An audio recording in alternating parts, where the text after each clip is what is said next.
बच्चों, मैं संगीता पांचाल। आज जिस टॉपिक पर हम चर्चा करने जाएंगे वह है कृषि प्रदेश, एग्रीकल्चरल रीजन्स। कृषि प्रदेश पृथ्वी तल पर कृषि से संबंधित विशेषताओं का समूह होता है, जिसमें कृषि दशाओं तथा कृषि कार्य पद्धति संबंधी विशेषताओं की दृष्टि से समरूपता मिलती है। अर्थात कृषि प्रदेश जो है वह पृथ्वी तल पर कृषि से संबंधित जितनी भी विशेषताएं हैं उन विशेषताओं का एक समूह होता है, जिसमें कृषि करने से संबंधित जो भी इसकी कार्य पद्धति है उसकी विशेषताओं में समरूपता अर्थात समानता मिलती है। यह समानता जो है वह अपने निकटवर्ती प्रदेश से भिन्नता रखता है। जो भी विशेषताएं होती हैं किसी का प्रदेश विशेष की कृषि से संबंधित विशेषताएं, वह विशेषताएं अपने जो निकटवर्ती प्रदेश हैं उससे भिन्न होती हैं। कृषि प्रदेश में कृषि परिवेश संबंधी समरूपता अर्थात होमोजेनिटी एवं संबद्धता, फसलों के प्रकार, उत्पादन विधि, कृषि में प्रयुक्त उपकरण एवं प्रविधि तथा कृषकों की जीवन पद्धति एवं स्तर आदि के रूप में मिलती हैं। दो अलग अलग कृषि प्रदेशों में हम जानते हैं कि भौतिक, आर्थिक, सामाजिक, सांस्कृतिक आदि कारकों में भिन्नता मिलती है। अतः इन कारकों में भिन्नता मिलने के कारण ही दो अलग अलग जो कृषि प्रदेश हैं वह आपस में अलग अलग होते हैं। इन्हीं कारकों को कृषि प्रदेश के निर्धारण में मूल मानक मानते हैं।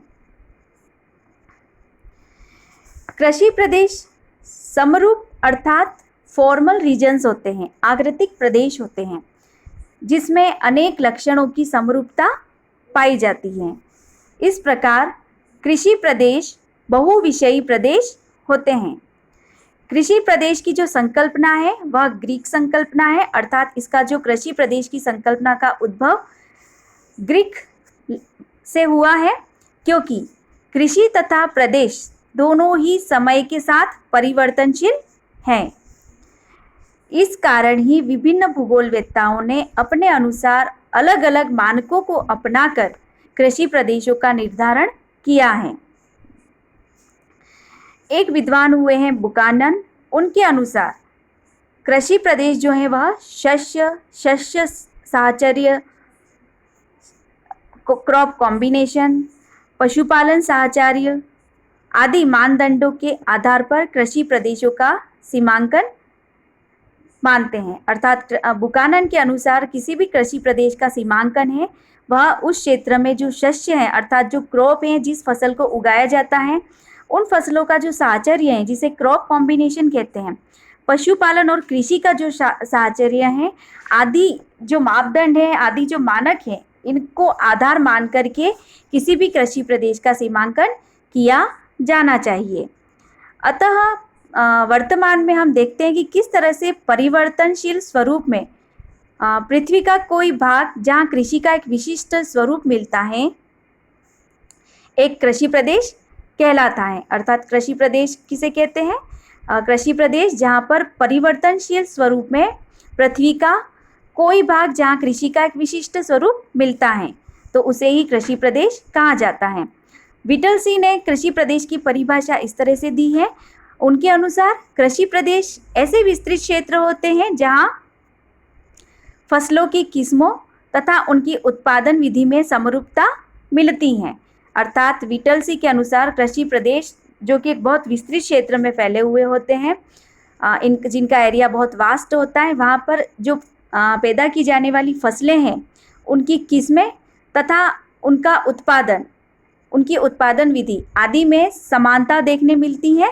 इसी समरूपता के कारण उस क्षेत्र विशेष को एक विशिष्ट कृषि प्रदेश की संज्ञा दी जा सकती है। साथ ही कृषि उपयोग में विशिष्टता जन्य जो संबद्धता मिलती है वह भी प्रमुख होती है। कृषि प्रदेशों का जो सीमांकन है अर्थात लिमिटेशन ऑफ एग्रीकल्चर रीजन्स, इसके अंतर्गत कोई स्थायी प्राकृतिक या मानवीय मापदंड नहीं होता। सीमांकन के लिए किसी भी कृषि प्रदेश के सीमांकन के लिए कोई भी स्थायी प्राकृतिक या मानवीय मापदंड नहीं होता। समयानुसार पृथ्वी के बाहरी स्वरूप में परिवर्तन होता रहता है, अर्थात पृथ्वी पर जो परिवर्तन स्वरूप है वह परिवर्तनशील है, जिससे कृषि का स्वरूप भी प्रभावित होता है। परंतु विभिन्न भूगोलवेत्ताओं ने अपने अनुभवों एवं ज्ञान के सहारे संपूर्ण पृथ्वी को अनेक कृषि प्रदेशों में विभक्त किया है। यद्यपि इनमें से कोई सा भी विभाजन स्थायी नहीं है, परंतु इनमें कृषि के प्रकार एवं उसके स्वरूप को समझने में पर्याप्त सहायता मिलती है। इन कृषि प्रदेश के विभाजन में अनेक भूगोलवेत्ताओं एवं विद्वानों ने समय समय पर अपने विचार रखे हैं और इनका आधार भी अलग अलग प्रस्तुत किया है। जनरली जो कृषि प्रदेश हैं उनको निर्धारित करने के लिए फसल पशु साहचर्य, कृषि की विधियाँ आदि को समाहित किया जाता है। अर्थात कृषि प्रदेश के जो विभाजन है उसका जो प्रमुख आधार है वह है फसल पशु साहचर्य यानी क्रॉप कॉम्बिनेशन, कृषि की विधियों आदि को शामिल किया जाता है। बेकर ने 1926 में कृषि प्रदेशों के निर्धारण में प्राकृतिक कारकों को प्रमुख आधार माना। इसके विपरीत 1936 में विटलसी और हार्टशॉन ने तथा 1935 में हार्टशॉन एवं डिकेन ने आर्थिक कारकों को अपेक्षाकृत अधिक महत्व दिया, जबकि वेबेल ने तुलनात्मक रूप से सांस्कृतिक कार्यों को अधिक महत्व दिया। इस प्रकार हम देखते हैं कि किस तरह से अलग अलग विद्वानों ने अलग अलग कारकों को अधिक महत्व देते हुए कृषि प्रदेशों का निर्धारण किया। कृषि के जो प्रदेश हैं, विश्व के जो कृषि प्रदेश हैं, उनका सीमांकन एवं उनकी विशिष्टताओं की पहचान करने का प्रयास समय के अनुसार बदलती भौगोलिक परिस्थितियों के संदर्भ में विभिन्न विद्वानों ने अलग अलग किया है, जिनमें हंटिंगटन, जॉनसन, बेकर तथा विटलसी के कार्य अधिक महत्वपूर्ण रहे हैं। इसका हम संक्षिप्त विवरण इस तरह से प्रस्तुत कर सकते हैं। सबसे पहले हंटिंगटन के अनुसार कृषि प्रदेशों के निर्धारण के प्रमुख आधार क्या रखे हंटिंगटन ने प्राकृतिक पर्यावरण के कारकों के आधार पर विश्व को 4 कृषि परिमंडलों में विभाजित किया है। उन्होंने विभिन्न आधार कारकों में जलवायु को सबसे प्रमुख कारक माना है। चूंकि विटलसी ने पर्यावरण के कार्यों को बहुत महत्वता दी है, पर्यावरण के कारकों में भी जलवायु को सर्वाधिक प्रमुख कारक माना है।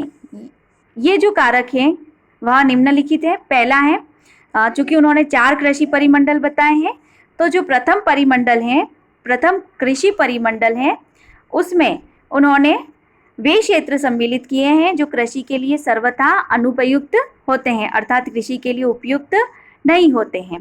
इनमें टुंड्रा तथा अन्य हिमाच्छादित क्षेत्र, उच्च पर्वतीय क्षेत्र तथा उष्ण मरुस्थल प्रमुख हैं।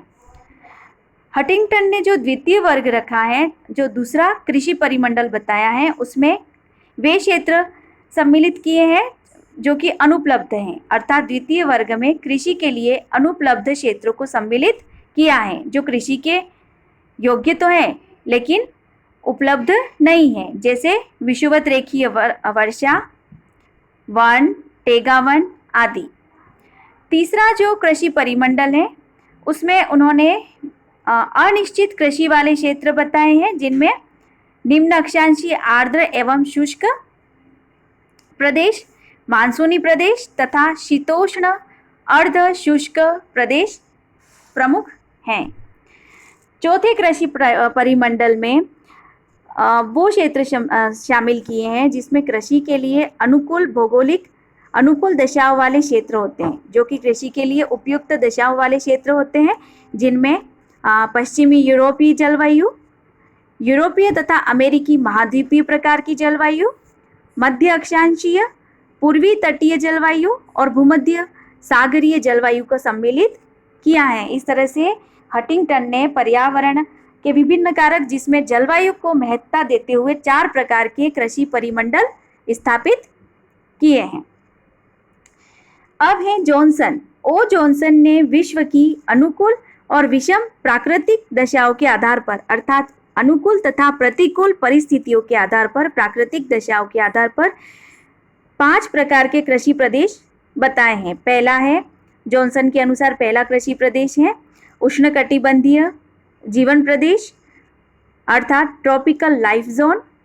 दूसरा है उष्ण या उपोष्ण कटिबंधीय मृत्यु प्रदेश या मरुस्थल अर्थात ट्रॉपिकल और सब ट्रॉपिकल डेथ जोन और डेजर्ट। तीसरा जो जॉनसन ने बताया है वह है उपोष्ण कटिबंधीय प्रदेश या भूमध्य सागरीय प्रदेश अर्थात सब ट्रॉपिकल लाइफ जोन और द मेडिटेरेनियन रीजन। चौथा जो है वह है शीतोष्ण कटिबंधीय जीवन प्रदेश टेम्परेट लाइफ जोन।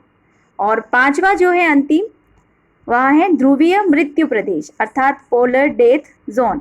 इस प्रकार जॉनसन ने विश्व की अनुकूल तथा प्रतिकूल जो प्राकृतिक दशाएं हैं उसके आधार पर जीवन एवं मृत्यु शब्द को समाहित करते हुए 5 प्रकार के जीवन एवं मृत्यु कृषि प्रदेशों में विभाजित किया है।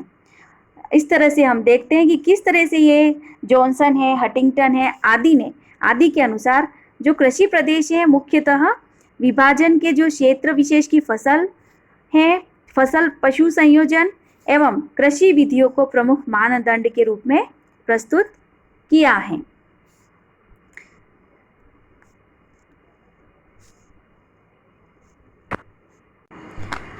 अब हम अध्ययन करेंगे टेक्निक्स ऑफ एग्रीकल्चर रीजनलाइजेशन अर्थात कृषि प्रादेशिकरण की विधियाँ। कृषि का प्रादेशिक सीमांकन करने के लिए सैद्धांतिक से लेकर के आनुभाविक, विवरणात्मक तथा सांख्यिकीय विधियों का उपयोग किया जाता है जिनके द्वारा विशेषण करके कृषि प्रादेशिकरण किया जाता है। इस तरह से इसकी जो प्रमुख विधियां हैं कृषि प्रादेशिकरण की वह इस प्रकार से हैं। पहली विधि है आदर्श विधि।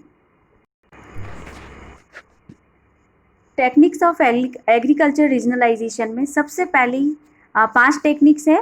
पहली है नॉर्मेटिव टेक्निक्स अर्थात आदर्शी विधियाँ। दूसरी है एम्पिरिकल टेक्निक्स अर्थात आनुभाविक विधियाँ। तीसरी है स्टैटिस्टिकल टेक्निक्स अर्थात सांख्यिकीय विधियाँ। सांख्यिकीय विधियों में 2 तरह की विधियाँ और शामिल की जाती हैं। एक है सिंगल फीचर टेक्निक्स एक तात्विक विधि और दूसरी है बहुतात्विक विधि। पहले हम अध्ययन करेंगे आदर्शी विधियाँ। आदर्शी विधियाँ किसी प्रदेश में निश्चित भौगोलिक दशाओं में पाए जाने पर विकसित होने वाले भूमि उपयोग कटिबंध का विकास होता है अर्थात किसी भी प्रदेश में निश्चित भौगोलिक दशाओं के कारण वहाँ पर विकसित होने वाला जो भूमि उपयोग है एक अलग ही तरह के भूमि उपयोग कटिबंध का विकास होता है। वहाँ पर पाई जाने वाली भौगोलिक दशाओं के कारण यहीं पर प्रारंभ में भूगोल का अध्ययन बिंदु माना जाता है। इस संदर्भ में वॉन थ्यूनेन ने 1826 में संकेंद्रीय वृत्तखंड का जो सिद्धांत दिया वह अग्रणीय है। इसमें एक समान भौगोलिक दशाओं वाले एक उर्वर मैदान की कल्पना की गई थी अर्थात वॉन थ्यूनेन ने एक समान प्राकृतिक दशा वाले क्षेत्र जहाँ पर उर्वर मैदान की कल्पना उन्होंने की थी। थ्यूनेन के आधार पर 1925 में जॉनसन ने यूरोपीय कृषि व्यवस्था का निर्धारण किया। तत्पश्चात E.M. हूवर ने भी 1948 में आदर्शी सिद्धांत का प्रयोग किया। इस तरह से आदर्शी सिद्धांत में सर्वप्रथम जो विधि है कृषि के प्रादेशिकरण की विधि, इसको सबसे पहले वॉन थ्यूनेन ने 1826 में संकेंद्रीय वृत्तखंड के रूप में प्रतिपादित किया जिसमें कि समान भौगोलिक दशा वाले एक उर्वर मैदान की उन्होंने कल्पना की थी। थ्यूनेन के इसी आधार पर बाद में जॉनसन, हूवर आदि ने भी आदर्शी सिद्धांतों का प्रयोग किया कृषि के प्रादेशिकरण करने में। दूसरी प्रमुख विधि है एम्पिरिकल टेक्निक्स अर्थात आनुभविक विधियाँ। इन विधियों में व्यक्तिगत अनुभवों का उपयोग करके कृषि प्रदेश निश्चित किए जाते हैं अर्थात जो भी हमारे अनुभव होते हैं उन अनुभवों के आधार पर कृषि प्रदेशों का निर्धारण किया जाता है। इन विधियों का प्रयोग O.E. बेकर ने 1926 और 33 में, जॉनसन ने 1923 से 26 में किया तथा C.F. जोन्स, टेलर वॉल्केनबर्ग आदि ने भी इन विधियों का प्रयोग कृषि के प्रादेशिकरण में किया। इनमें जो बेकर हैं वह अग्रणीय हैं, जिन्होंने अपनी पत्रिका इकोनॉमिक ज्योग्राफी के अंतर्गत उत्तरी अमेरिका के कृषि प्रदेशों पर लगभग 12 ऐसे निबंध प्रकाशित किए थे। बेकर ने अपने अनुभवों के आधार पर आर्थिक कारकों की व्याख्या की है।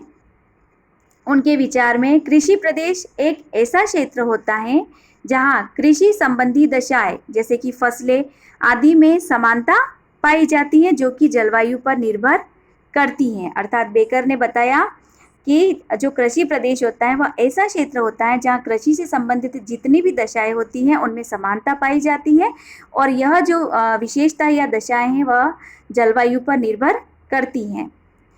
बेकर की तरह के जो अनुभव एवं निरीक्षण है उनके आधार पर जॉनसन ने यूरोप, जोन्स ने दक्षिणी अमेरिका, टेलर ने ऑस्ट्रेलिया और वॉल्केनबर्ग ने एशिया के तथा शांज ने अफ्रीका के कृषि प्रदेशों का निर्धारण किया है। तीसरी जो प्रमुख विधि है वह स्टैटिस्टिकल विधि है, जो कि 2 भागों में बांटी गई है, एक तात्विक विधि और बहुतात्विक विधि। सांख्यिकीय विधियों में जैसा कि द्वितीय विश्व युद्ध के उपरांत अनुभव तथा निरीक्षण पर आधारित जो विधियां थी उनका स्थान स्टैटिस्टिकल मेथड्स ने ले लिया। अर्थात सांख्यिकीय विधियों ने द्वितीय विश्व युद्ध होने के उपरांत जो पूर्व में अनुभव और निरीक्षण के आधार पर जो कार्य किया जा रहा था, जो विधियां थी निरीक्षण अनुभव आधारित, उसके स्थान पर सांख्यिकीय विधियों का प्रयोग किया जाने लगा। इनका उपयोग सांख्यिकीय सिद्धांतों के द्वारा किया जाता है। इन विधियों में शस्य संकेंद्रण, शस्य संयोजन, शस्य पशु संयोजन, कृषि दक्षता तथा उत्पादकता के आधार पर निर्धारित कृषि प्रदेश आदि प्रमुख स्थान रखते हैं। इन प्रदेशों में प्रयुक्त कारकों की संख्या के आधार पर 3 प्रकार के कृषि प्रदेश सीमांकित किए गए हैं, जिनका संक्षिप्त विवरण निम्न है। पहला है एक तात्विक विधि, अर्थात सांख्यिकीय विधियों के आधार पर जो 3 प्रकार के कृषि प्रदेश निर्धारित किए जाते हैं उनमें जो विधियां उपविधियां प्रयुक्त की जाती है उसमें पहली है एक तात्विक, अर्थात सिंगल फीचर टेक्निक्स। इसमें एक तत्व को प्रधान मान करके कृषि प्रदेश का निर्धारण किया जाता है, जिनमें जैसे फसलों के संकेंद्रण के अनुसार प्रमुख शस्य निर्धारित कर लिए जाते हैं। जैसे अमेरिका में कपास पेटी या मक्का की पेटी इसी आधार पर निर्धारित की गई है एक तात्विक विधि के आधार पर। भारत में भी कोटि गुणांक के अनुसार प्रथम कोटि की फसल के आधार पर गेहूं की टोकरी तथा चावल का कटोरा आदि निश्चित किए गए हैं। वर्तमान में एक तात्विक जो प्रदेश हैं उनकी महत्ता कम हो गई है, अर्थात एक तात्विक विधि के आधार पर एक तात्विक प्रदेश की संकल्पना की गई है। दूसरी जो है बहुतात्विक विधि। बहुतात्विक विधि में कृषि के जो प्रादेशिकरण है उनमें अनेक मानदंडों के आधार पर कृषि का प्रादेशिकरण किया जाता है। इन विभिन्न मानदंडों के आधार पर बहुतात्विक कृषि प्रदेश को निर्धारित किया जाता है। ये जो बहुतात्विक प्रदेश है उनको निम्नलिखित समूहों में विभक्त किया जा सकता है, A, B, C और D। ए में जो कृषि प्रदेश है वह भूमि क्षमता प्रदेश है। भूमि क्षमता प्रदेश में का जो निर्धारण है वह भौगोलिक दशाओं की अनुकूलता तथा प्रतिकूलता के आधार पर किया जाता है। कृषि जलवायु प्रदेश इसी क्रम में निश्चित किए जाते हैं। इसी तरह से जो दूसरा है बी में वह है भू जोत तंत्र। इसमें जोत अर्थात खेत के उपयोग के चक्रण के आधार पर कृषि प्रदेश का निर्धारण किया जाता है। तीसरा जो है बहुतात्विक विधि के आधार पर वह है कृषि तंत्र प्रदेश। कृषि तंत्र प्रदेश हैं, इनका निर्धारण कृषि के प्रादेशिक स्वरूप के आधार पर किया जाता है। ऐसे प्रदेश शस्य संयोजन, शस्य पशु संयोजन, कृषि दक्षता तथा कृषि उत्पादकता आदि के आधार पर निश्चित किए जाते हैं। शस्य संयोजन विधि में J.C. वीवर ने 1954 में एक विधि का प्रतिपादन किया, न्यूनतम विचलन विधि, जो कि इस प्रदेश के निर्धारण किया, इस तरह के प्रदेश के निर्धारण में एक अग्रणी विधि है। इसी के आधार पर वीवर ने मध्य पश्चिमी व संयुक्त राज्य अमेरिका के शस्य संयोजन प्रदेश निर्धारित किए हैं। इसके अतिरिक्त जॉनसन, थॉमस, डोई आदि ने भी इस तरह के कृषि तंत्र प्रदेश स्थापित किए हैं। कृषि उत्पादकता के आधार पर कैंडोल ने 1939 में कृषि प्रादेशिकरण का प्रयास किया। उन्होंने अर्थात कैंडल ने कोटी गुणांक विधि का उपयोग करके इंग्लैंड में 48 काउंटियों में कृषि प्रदेश का सीमांकन किया है। भारत में जो इस तरह की विधि है बहुतात्विक विधि के अंतर्गत कृषि तंत्र प्रदेश की विधि है, इसका प्रयोग प्रोफेसर शफी ने 1960 में किया। चौथा जो बहुतात्विक प्रदेश है उसके अंदर बहुतात्विक विधियों के अंतर्गत जो चौथा प्रदेश निर्धारित किया जाता है वह है प्रकार्यात्मक प्रदेश।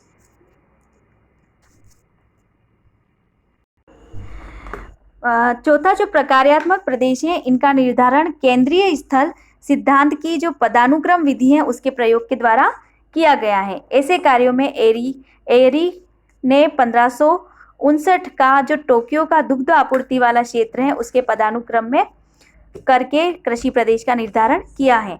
तीसरा जो प्रमुख कृषि प्रदेश का जो निर्धारण है मतलब सांख्यिकीय विधि के अनुसार जो तीसरा प्रदेश है वह है पूर्ण कृषि प्रदेश। इसका निर्धारण है वो कृषि से संबंधित सभी पक्षों का अर्थात तथ्यों का अध्ययन करके किया जाता है। इन पक्षों में प्राकृतिक, आर्थिक, सामाजिक आदि कारकों को सम्मिलित किया जाता है जिनको विभिन्न विद्वानों द्वारा अलग अलग रूप में महत्व दिया गया है। इसमें हॉर्न ने का जो है वह है 1892 में तथा विटलसी ने 1936 में जो कृषि प्रदेश निर्धारित किए वह महत्वपूर्ण है।